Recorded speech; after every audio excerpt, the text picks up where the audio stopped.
name is Amy Holtzner, and I am an occupational therapy assistant student, and today we're going to talk about staying connected as you age. Yes, you can maintain a healthy social life as you age, and you should. So this is what's known as an interest checklist. The interest checklist is an assessment of occupational functioning which gathers information on a client's strength of interest and engagement in 68 different activities in the past, present, and future. The main focus is on leisure activities that influence activity choices, and this checklist can be used by all ages. So I have here the interest checklist. It is 2 pages, or front and back. Some of the activities on the checklist include things like yard work, playing cards, radio, church activities, walking, writing, different types of sports, listening to music, pets, speeches and lectures, visiting people, reading different games like chess and checkers, house cleaning, TV, concerts, laundry and ironing, bird watching, home repairs, woodworking, hunting, collecting things, shopping, and photography, to list a few. On here, you're supposed to gauge your level of interest for each activity in the past 10 years, in the past year, if you currently participate in the activity, as well as if you plan to participate in it in the future. You're supposed to rate it for in the past 10 years and in the past year, strong, some, or no. Yes or no if you currently participate in the activity, and yes or no if you would like to participate in this activity in the future. It's pretty simple, but it does help us determine different things that we could potentially help engage you in, as well as things you may not have realized that you want to continue or restart engagement in. So what exactly are the benefits of staying connected? Simply put, staying connected helps to improve your mental health, your physical health, your eating and sleeping habits, your sense of belonging, as well as your longevity. Now we're going to dive into each of these categories in a little bit more detail. So just how can staying connected and socially active help my mental health? It's a very valid question. Consistent contact with friends helps maintain positive emotional health. This can in turn lead to reduced stress, a lower risk of depression, a lower risk of dementia, and improve your cognitive functioning, all of which are very important and pretty positive things. It can also help avoid social isolation and loneliness and prevent cognitive decline. You might ask yourself, well, okay, this might be important, but if this is really the only reason that staying socially connected is important, then I'm not sold. Stay tuned. So let's move on to your physical health. What are the benefits of staying connected on one's physical health? It can help lower blood pressure, boost your immune system, reduce physical pain. Having social relationships can naturally lead to being more active. It can lower the risk of heart disease and lower the risk of obesity. Not bad if you ask me, but if you're still not convinced, stay tuned further. So eating and sleeping, that was mentioned. You might think, I don't buy that staying connected is going to help with my eating and sleeping habits. Well, you tend to eat more when dining with others, so malnutrition is usually not in question or something that you might have to worry about. Eating with others might help you choose healthier options. Maybe you don't want that judgment from your daughter or your son or your high school friend who's looking really good and you want to try and impress them as well. Also, good relationships can help lead to better sleep. We all know how important sleep is, right? So why not? So what about your sense of belonging? How can staying connected help with this? Social activities can actually help you stay connected. Staying connected can help you feel like you belong. They kind of go hand in hand. It can help you build a support system as well as provide you with a sense of purpose, which at any age, that is something that is pretty important and can help our overall health. But if you're still not convinced, what about how staying connected can help increase your longevity? So does it really? According to studies, the answer is simple. It does. It can lead to a longer, happier life because friends can help you manage stress and help encourage a healthier lifestyle, as well as family members or coworkers or acquaintances, or even just people that you connect with on a day-to-day basis. So now that we know why staying connected is important, you might be asking yourself, well, what can I do? I don't know what to do. I have limited resources. I'm not tech savvy. I don't know what's around me. Well, what can we do? You could volunteer. You could travel. You can engage in social media. Yes, you. Social media is important for any age, and honestly, there's a lot of information out there in social media. It's a great way to connect with friends, to connect with family, to check in on family. Maybe they're not calling you as much as you would like. Maybe you're wondering what's going on. Maybe you saw an old friend the other day and you forgot to get their information. Social media is a wonderful place to engage with a wide array of people. You can also engage in a hobby, which is where the interest checklist comes in, which we'll again talk about in a little bit. You could also take a class. So you might think, I did say volunteer. Maybe you think volunteering at my age, I don't think so. I'm not too sure what you're talking about. There are volunteer activities for all ages.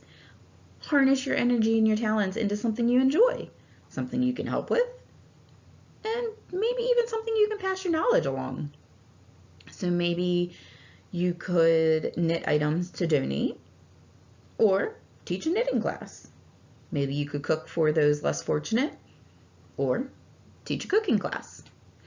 You could also do something simple and just volunteer your time to play cards with somebody. All of those things can not only help you, but they're going to help others, which is also going to in turn help you even further. So here's that interest checklist again. I keep talking about it, but that's because it's a really cool tool that helps occupational therapy practitioners to figure out different ways that we can engage with our clients.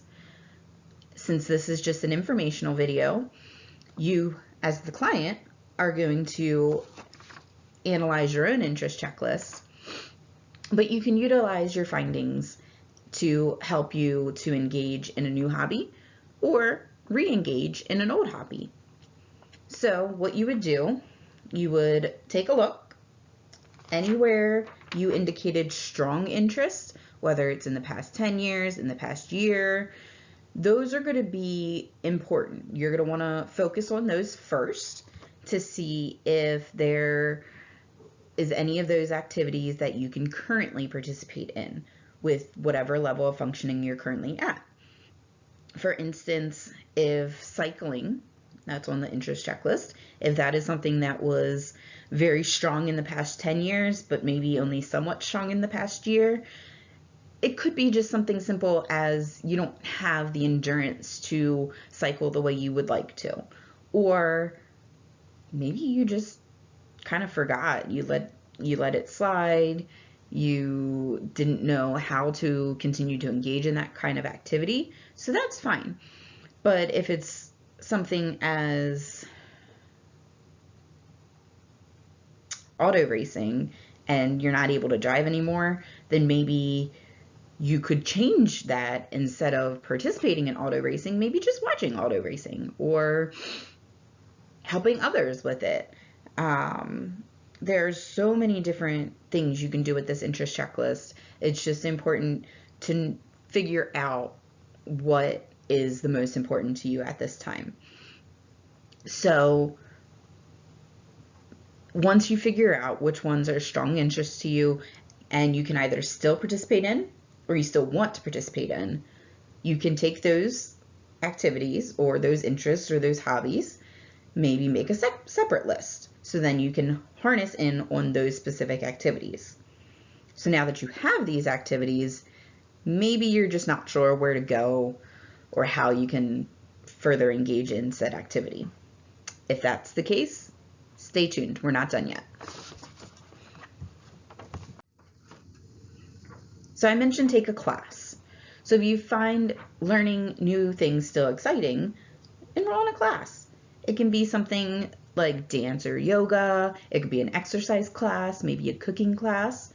It could also be a life skills class. You can take simple classes at your local community college. It doesn't have to be exercise based. Maybe you want to learn how to play a new instrument. There are so many different things you can do to help engage in activities that maybe aren't things that you would have typically thought of. Community colleges provide great resources for all ages. They might be considered non-credit classes because they're typically not going to be geared towards a specific degree per se.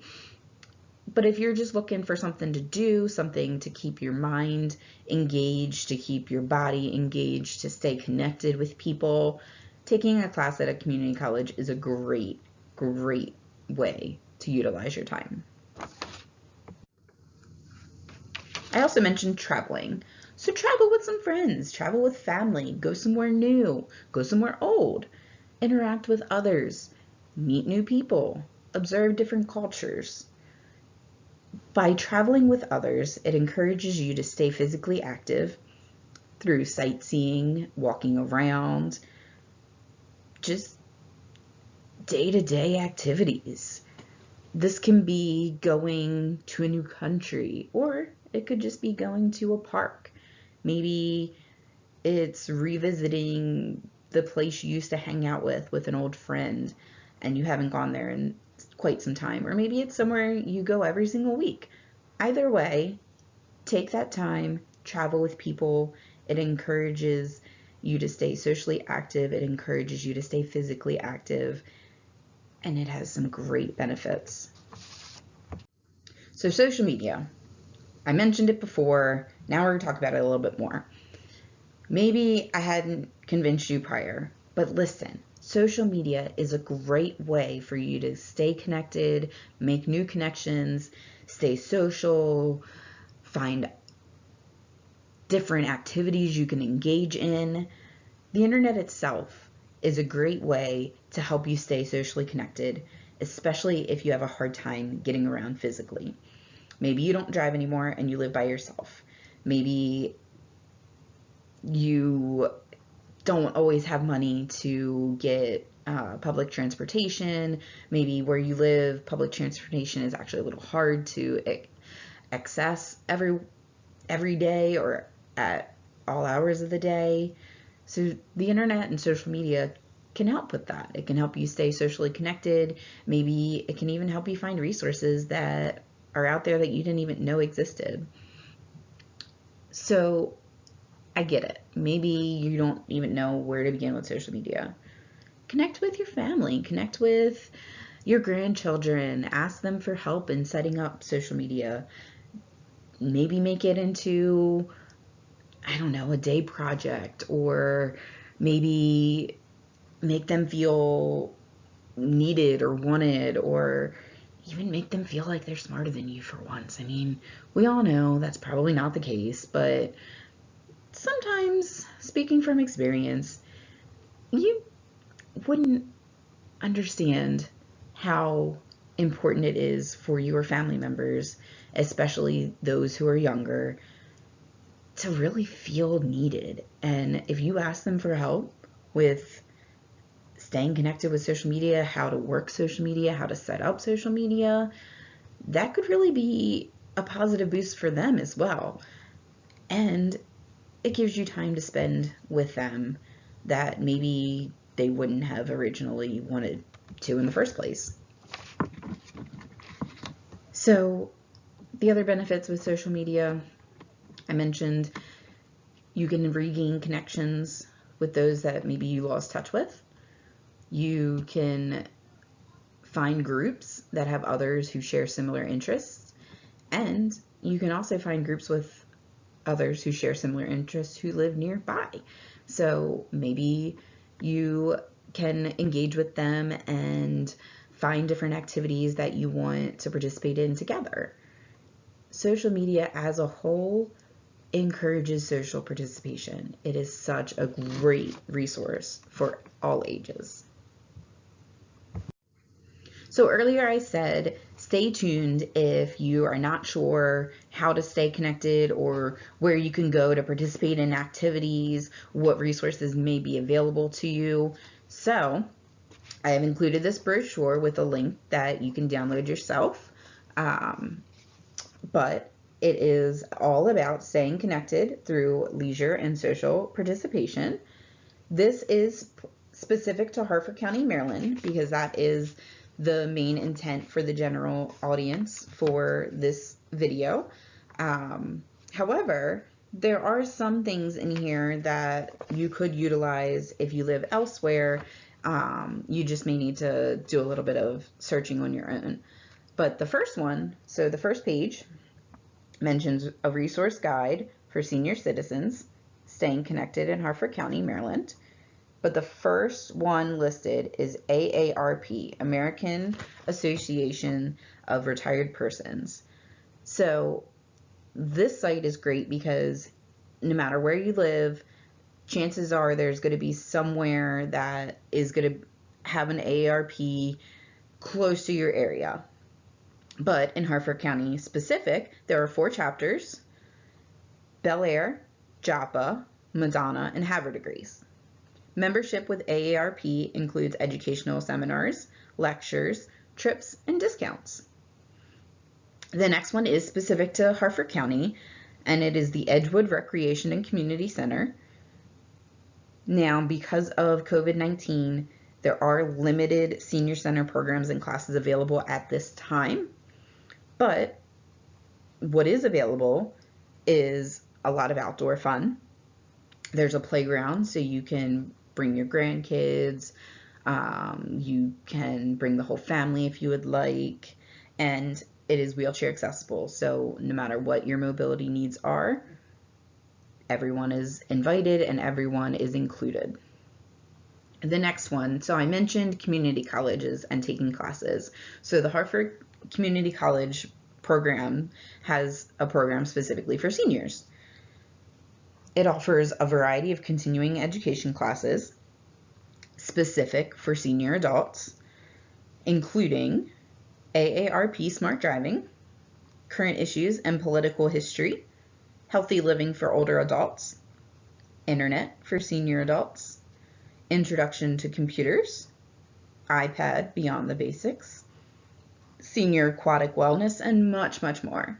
So, if you were paying attention, I mentioned a few different technology-based courses. Maybe you want to engage in social media, or you want to reconnect, or you want to utilize technological resources, and you just don't have family that lives nearby, or maybe you don't have family at all, and that's perfectly fine. This is a way that you can teach yourself how to utilize different internet resources just by taking a class at a local community college. It's a great place to start if you're not sure what to do next. So the next one on here is the Hartford Transit Link Office of Economic Development. So again, earlier I mentioned maybe mobility is an issue because you can't drive anymore. Maybe you live alone.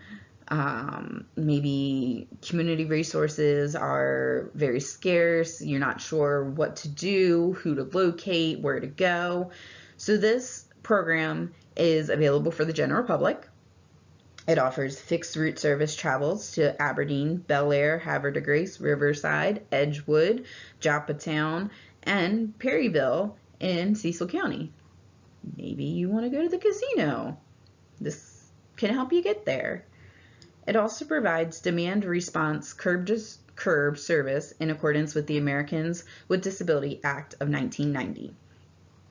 And all of Hartford's Transit Link's buses are wheelchair accessible. So again, regardless of your mobility needs, you can utilize Hartford Transit Link to help you get where you need to go. Finally, the last one on this page is the McFall Activity Center. So this is a senior center to help you explore leisure interests, stay fit, learn new skills, build lasting friendships. Membership's free, so you don't have to worry about any costs. And when you join one center, you have access to any of the locations in Hartford County. Some of the activities include things like bingo, book club, double bingo. Not sure what the difference is, but maybe join and find out.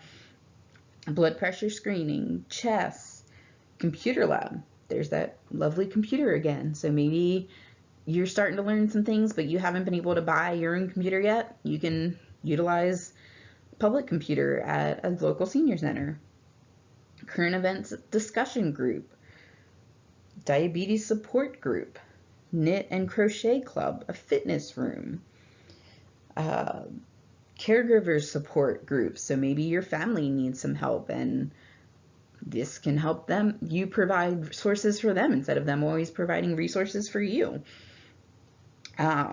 Table tennis, different types of other sports, volleyball, team trivia, and even just walking. So they provide a lot of different resources.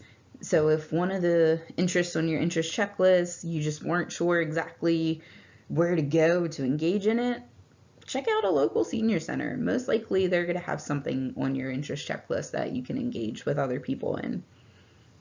So finally, I mentioned COVID-19. It is a real thing. It is still going on. I'm sure it has probably created a lot of issues, and maybe one of the issues has been with staying connected. So on the next page is about utilizing resources to stay connected virtually. So I mentioned social media is a great way to stay connected.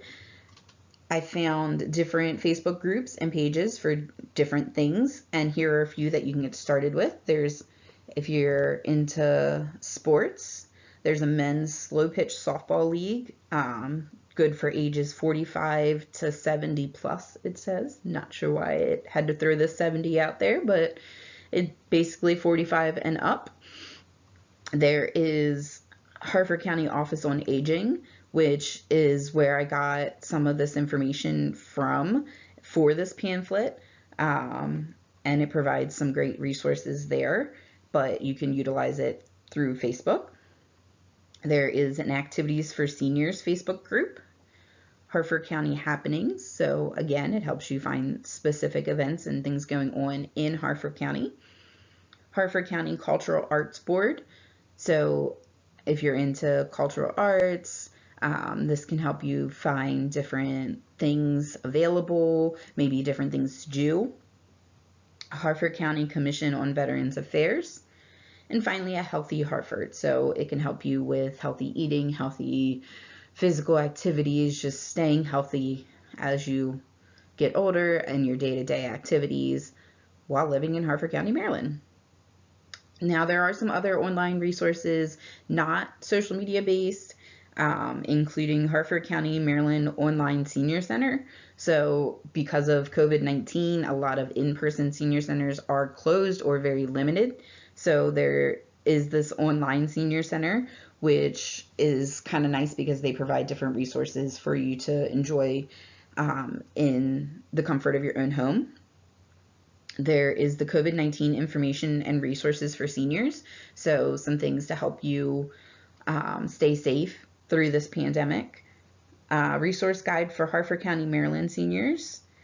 There is this online Senior Planet Exploration Center online program. So again, it offers different like videos, different things that you can do online. And the YMCA at-home activities. Again, because of COVID-19, there aren't as many in-person things available, so the YMCA has utilized their website to give you some at-home activities that you can participate in as well. I'm going to leave you with one final thought. It is easy to forget about staying connected as we age. Utilize your resources to join a new community, visit a community center, connect with people with similar interests, try new things, participate in activities, and so much more. So hopefully you can take away something from this video today that can help you either with staying connected or regaining connections, so then you can help yourself with social participation, leisure participation, and overall just staying connected as you get older.